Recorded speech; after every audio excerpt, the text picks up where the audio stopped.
Ново покачување на цените се забележува во сите сфери на трговијата.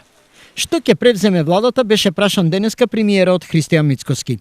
До крајот на годината, бидејќи се уште работиме на буџет кој што Костурот го креираше претходната влада, очекувам да дојдеме до состојба кота нула, а веќе со следниот буџет за следната година да почне развојот и напредокот. Но она што е важно е дека се работи посветено, дека нема афери, дека нема криминал, дека честно се работи во рамките на институциите. Мицкоски упати апел до трговците. Апелирам до трговците максимално колку може да ги намалат маржите. Ние сме пазарна економија, пазарот ги диктира цените.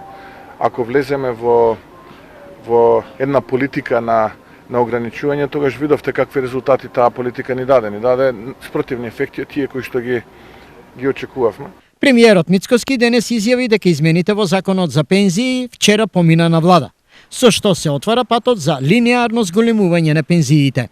Најпрвен од овој септември ќе имаме 2500 денари зголемување, потоа и од следниот март уште 2500 денари. Ние ветивме дека во првата година пензиите линеарно ќе бидат зголемени за 5000 денари, тоа ќе го направиме многу побрзо, односно во првите 9 месеци. Ќе видиме понатаму какви ќе бидат состојбите со буџетот, па и понатаму може да имаме пријатни изненадувања за пензионерите, за работниците.